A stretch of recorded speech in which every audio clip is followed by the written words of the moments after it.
স্কুলে যাই। চলো রাজু।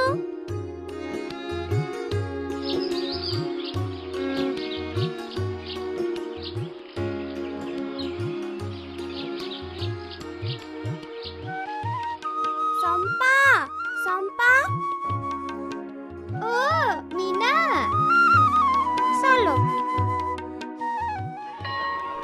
সেদিন সকালে যখন আমি, রাজু, মিঠু স্কুলে যাইতেছিলাম, তখন স্কুলের সিঁড়িতে একজন নতুন ছেলে বসা ছিল।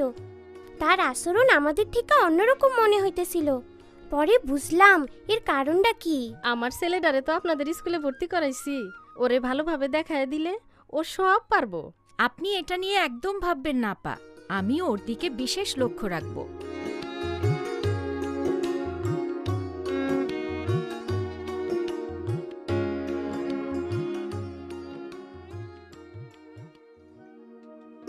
কাল থেকে আমাদের সাথে নতুন একজন ছাত্র ক্লাস করবে। তার নাম অনু। অনু মাঝে মাঝে একটু অন্যরকম আচরণ করতে পারে, কিন্তু আমরা সবাই তার সাথে স্বাভাবিক আচরণ করব। আপা, যারে বাইরে দেখলাম সেই কি পাগল?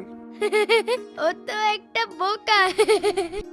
হ্যাঁ, তোমরা তাকে বাইরে দেখেছ, কিন্তু সে পাগল না। অনুর একটা সমস্যা আছে যাকে বলে অটিজম। এটি মারাত্মক কোনো সমস্যা না। আর দীপু, সে বোকা নয়, অনু যথেষ্ট বুদ্ধিমান। আপা, অটিজম কি? এ বিষয়ে আমি যা জানি তা বলছি।